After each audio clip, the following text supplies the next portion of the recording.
Last episode में हमने देखा था कि एग्जामिनर ने उन सभी लोगों को लैंड ऑफ बर्ड में बुला लिया था जिन जिन ने भी स्पिरिचुअल रिलीन का वो टेस्ट पार कर लिया था। जिसके बाद वहाँ पर एक डिवाइन लोटस फ्लावर आया था जिसने कई सारे पोर्टल ओपन करे थे जिससे वो लोग एंशिएंट इमोर्टल रेंज में जा सकते थे।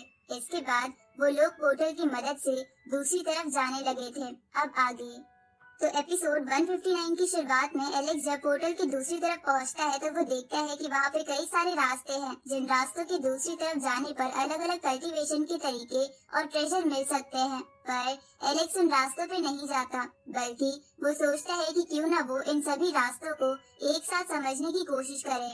उसी वक्त एलेक्स को अपना पास्ट याद आता है जहाँ जब उसने एक वर्ल्ड रिकॉर्ड बनाया था तो उसे इनाम के रूप में बताया गया था कि किसी भी वर्ल्ड में एक सीक्रेट रास्ता होता है जहाँ पे उस वर्ल्ड की सारी एनर्जी मौजूद होती है।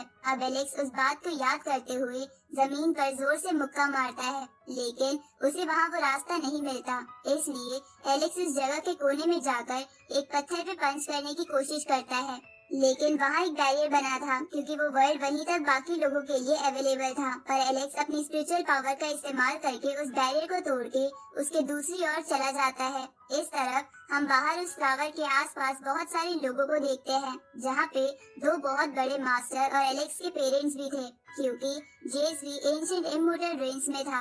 उसी वक्त वो दोनों बड़े मास्टर्स कहते हैं कि स्टूडेंट्स को रेंज में गए हुए 9 दिन से ज्यादा हो गए हैं और हो सकता है कि अब तक कोई न कोई उन रास्तों की दूसरी तरफ पहुंच गया हो। इसलिए चलो अपनी मैजिक पावर का इस्तेमाल करके उन्हें देखते हैं। अब वो लोग ऐसा करके सबसे पहले निंग चुआन नाम के कल्टीवेटर को देखते हैं जिसपे एक दूसरा वॉरियर हमला कर रहा था लेकिन निंग चुआन तो बड़े ही आराम से उसे रोक कर बेहोश कर देता है। इसके बाद वो दोनों मास्टर्स चोंग को देखते हैं जो इस वक्त उसी कल्टीवेटर से लड़ रहा था जिससे एलेक्स ने लोअर वर्ल्ड में फाइट करी थी जहां उन दोनों के बीच बराबर की लड़ाई हो रही थी। साथ ही दोनों मास्टर्स के अलावा कुछ और बंदे भी उस टावर के अंदर के लोगों को अपने पैलेस में बैठे बैठे देख रहे थे।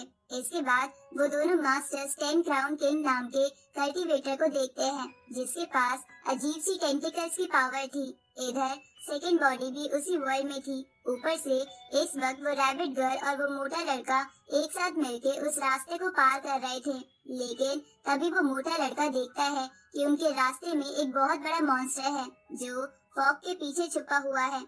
तो रैबिट गर्ल मोटे लड़के से कहती है कि तुम आगे जाके चेक करके आओ लेकिन वो इसके लिए मना करने लगता है। तो रैबिट गर्ल उसका कान पकड़ के उसे जबरदस्ती आगे की ओर ढकेल देती है ताकि वो आगे चेक करके आए। दूसरी तरफ जेस एक मॉन्स्टर से लड़ रहा था जहां वो उसपे अपने डिवाइन स्पीयर से अटैक करके उसे आराम से ही हरा देता है जिसे देखकर वो दोनों मास्टर्स कहते हैं कि ये लड़का सच में कमाल का है क्योंकि इसके पास 2 बोन्स हैं और ऐसे रूमर्स है कि इसकी दूसरी बोन इसे इसके भाई से मिली है जो अब मर चुका है। इस तरफ एलेक्स की मॉम ये सुन के सोचती है कि अगर आज एलेक्स भी जिंदा होता तो वो आज जेस जितना ही फेमस होता।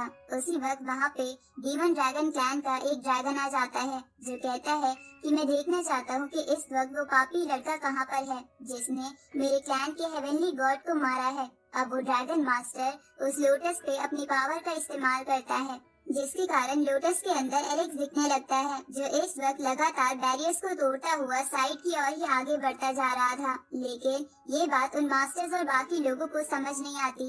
इसके बाद एलेक्स एक जगह पर बैठ जाता है। तभी बाहर वहाँ मिंग तू नाम का एक वॉरियर आ जाता है जो हुआंग को देखना चाहता था क्योंकि वो अपर वर्ल्ड में बहुत ही फेमस था। साथ ही उसके पास थंडर टेक्निक थी। अब मिंग तू उस फ्लावर पे अपनी पावर का इस्तेमाल करता है लेकिन वो फ्लावर फिर से एलेक्स को ही दिखाने लगता है। तो ये देखकर वो दोनों मास्टर्स और बाकी सब चौंक जाते हैं कि हुआंग और वो पापी लड़का एक ही है और हुआंग ही पापी लड़के के नाम से अपर वर्ल्ड में फेमस है। इस तरफ हम इमोर्टल पैलेस के सेकेंड जनरेशन के मास्टर को देखते हैं जिसे एलेक्स के बारे में कुछ पता था कि वो लोअर वर्ल्ड से है और जेसिका के साथ घूमता रहता था लेकिन वो अब उसके साथ नहीं रहता है। तो उस बंदे को लगता है कि हो सकता है एलेक्स भी यहीं पर हो इसलिए वो उस फ्लावर पे अपनी पावर का इस्तेमाल करता है जिसके बाद उन सबको हुआंग ही दिखने लगता है जिसे देखकर वो सब लोग और एलेक्स की मॉम समझ जाती है कि हुआंग ही एलेक्स है और वो अब भी जिंदा है। इधर वो दोनों मास्टर्स कहते हैं कि तभी हम कहें कि अपर वर्ल्ड में अचानक से ऐसा एक बंदा कहाँ से आ गया जो पापियों का साथ दे रहा हो। ये शुरू से ही एलेक्स था जो अपर वर्ल्ड में आ गया था और अब वो इन पापियों का साथ दे रहा है। इस तरफ एलेक्स को भी पता चल जाता है कि वो लोग उस पे नजर रख रहे हैं। साथ ही उन लोगों को उसकी सच्चाई भी पता चल चुकी है। इसलिए वो अपनी पावर्स दिखाते हुए कहता है कि मैं ही हुआंग हूँ और वो पापी लड़का भी मैं ही हूँ जिसके बारे में तुम लोगों ने सुना है। लेकिन मेरा असली नाम एलेक्स है और मैं लोअर वर्ल्ड से आया हूँ और मैंने ही डीमन ड्रैगन सेक के उस हेवनली गॉड को स्पिरिचुअल वर्ल्ड में मारा था क्योंकि उसने पापियों को कमजोर समझने की भूल करी थी। लेकिन मैं आज तुम सबको बताना चाहता हूँ कि कोई भी अगर पापी खून वाले लोगों को परेशान करेगा तो मैं उसे जान से मार दूंगा, चाहे फिर वो कोई भी हो। ये सुन के वो दोनों मास्टर्स चौंक जाते हैं। अब हम उस वर्ल्ड में 4 महीने बाद का सीन देखते हैं जहाँ एक जगह पे याओ यी नाम का एक कल्टीवेटर मेडिटेशन कर रहा था जो कि डीमन ड्रैगन सेक से था। उसी वक्त उसके सेक वाले लोग उस फ्लावर के पास आ जाते हैं और उसे फ्लावर की मदद से देखने लगते हैं। तभी वो देखते हैं कि याओ यी ने डिवाइन फ्लेम इग्नाइट कर ली है। तो ये देखकर वो लोग बहुत खुश होने लगते हैं क्योंकि उन्हें लग रहा था कि याओ यी अब एलेक्स को मार देगा क्योंकि उसने उनके सेक के हेवनली गॉड को मारा था। इस तरफ एलेक्स अपनी मेडिटेशन कर रहा था जहाँ मेडिटेशन करते करते वो सोचता है कि मैंने सभी रास्तों को बारीकी से जांचा है और मैं उनमें से बहुत से रास्तों के बताए कल्टीवेशन को सीख भी रहा हूँ। इधर वो डीमन ड्रैगन सेक के लोग एलेक्स को भी उस फ्लावर की मदद से देखते हैं जहाँ जब उन लोगों को पता चलता है कि एलेक्स बस एक जगह बैठ के कल्टीवेशन कर रहा है बल्कि वो किसी भी रास्ते से आगे नहीं गया है जिससे कि उसे ट्रेजर्स मिल सके, तो ये जान के वो लोग सोचते हैं कि पता नहीं एलेक्स करना क्या चाहता है। इस तरफ एलेक्स अपनी डिवाइन फायर इग्नाइट करने लगता है क्योंकि वो अब तक 108 तरीके की फायर को इग्नाइट करना सीख चुका था। इसलिए वो उन सभी फायर्स को अपनी बॉडी के सेंटर एरिया पे फोकस करता है जिससे उसकी बॉडी जलने लगती है और उसे बहुत दर्द भी हो रहा था। लेकिन एलेक्स फिर भी बीच में नहीं रुकता। इधर वो डीमन ड्रैगन सेक के लोग बोलते हैं कि हमने आज तक ऐसा पागल नहीं देखा जो फायर से अपनी ही बॉडी जलाए। लगता है ज्यादा ट्रेनिंग करने की वजह से इसका दिमाग खराब हो गया है। अब हम उस वर्ल्ड में 9 महीने बाद का समय देखते हैं जहाँ अब भी एलेक्स उस फायर से अपनी बॉडी को जला रहा था। जहाँ जलाते हुए वो सोचता है कि आज मुझे पता चल रहा है कि कई लोग वेनरेबल लेवल पर ही अपना कल्टीवेशन बंद क्यों कर देते हैं क्योंकि आगे वाले लेवल्स पे पहुंचने में बहुत दर्द होता है। उसी वक्त एलेक्स बहुत ज्यादा ट्रेनिंग करने की वजह से बेहोश होकर नीचे गिर जाता है जिसे देखकर वो डीमन ड्रैगन सेक के लोग कहते हैं कि जरूरत से ज्यादा कल्टीवेशन करके ये लड़का अपनी मौत को दावत दे रहा है। इधर एलेक्स की ऐसी हालत देखकर उसकी मॉम भी घबरा जाती है लेकिन एलेक्स फिर से खड़ा हो जाता है पर अब उसकी एनर्जी लगभग खत्म हो चुकी थी।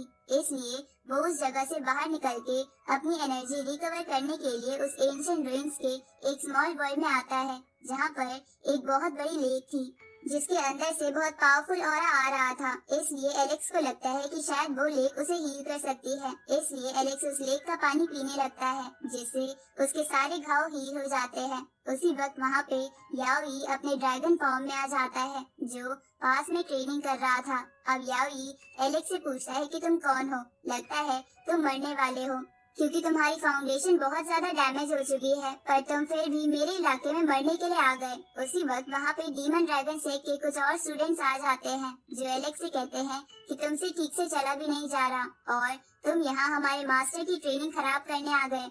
उसी वक्त याओ यी उन सबसे कहता है कि इस लड़के को मार दो और इससे जो भी ट्रेजर्स मिले वो आपस में बांट लेना। इसके बाद याओ यी वापस लेक में चला जाता है। इधर एलेक्स सोचता है कि उसने तो अपनी आइडेंटिटी सबको बता दी। लगता है एंशिएंट रुइंस के अंदर अभी भी कुछ लोग नहीं जानते कि उसकी असलियत क्या है। उसी वक्त डीमन ड्रैगन सेक का एक स्टूडेंट एलेक्स पर अटैक करता है पर एलेक्स उसे एक ही पंच से मार देता है जिसे देखकर बाकी स्टूडेंट्स उस पर स्वॉर्ड अटैक करते हैं लेकिन एलेक्स उनकी रीढ़ की हड्डियां तोड़ के उन्हें भी मार देता है। तो ये देखकर याओ यी पानी से बाहर अपनी असली फॉर्म में आ जाता है और एलेक्स से कहता है कि तुम कौन हो, जिसपे एलेक्स उसे बोलता है कि मैं वही लड़का हूँ जिसे तुम लोग ढूंढ रहे हो। ये सुन के याओ यी समझ जाता है कि एलेक्स वही पापी लड़का है जिसने उन लोगों के क्लैन के हेवनली गॉड को मारा है। अब याओ यी एलेक्स पर अटैक करता है और उसे पंच करके पानी के अंदर फेंक देता है लेकिन अचानक से पानी के अंदर जाने की वजह से एलेक्स की फाउंडेशन ठीक होने लगती है। तो एलेक्स भी उस पानी का इस्तेमाल करके उस प्रोसेस को और तेज कर देता है जिसके बाद वो पानी से बाहर आ जाता है जहाँ अब वो डिवाइन फ्लेम लेवल पर पहुँच चुका था। अब एलेक्स याओ यी के ऊपर अटैक करके उसे चट्टानों के बीच में फेंक देता है लेकिन याओई फिर से अपनी ड्रैगन फॉर्म में आके उस पे अपनी स्पेशल लेजर से हमला करता है, लेकिन एलेक्स उससे बच जाता है। तो याओई आसमान में उस लेजर का इस्तेमाल करके अपना स्पेशल मूव चलता है, जो कि एक ट्रैप था। अब याओई एलेक्स से कहता है कि इस ट्रैप से आज तक कोई हेवनली गॉड नहीं बच पाया है, तो तुम क्या चीज हो। आज मैं अपने हेवनली गॉड का बदला लेकर रहूंगा। लेकिन एलेक्स अपनी नई डिवाइन फायर को उस ट्रैप में फैला देता है, जिसकी वजह से उसे कुछ नहीं होता और वो सेफली वहाँ से बाहर आ जाता है। इसके बाद वो याओई पर लगातार अटैक करता है। तो याओई अपने अंतिम समय में पहुँचते हुए बोलता है कि अब तो मैं इतना ताकतवर हो चुका हूँ, तब भी मैं इस पापी ब्लड के लड़के को क्यों नहीं हरा पा रहा। ये सुन के एलेक्स उसे कहता है कि मैंने भी ट्रेनिंग करके अपना लेवल बढ़ा लिया है। इसके बाद एलेक्स याओई की रीढ़ की हड्डी उसकी बॉडी से निकाल के उसे जान से मार देता है और इसी के साथ ये एपिसोड यहीं खत्म होता है।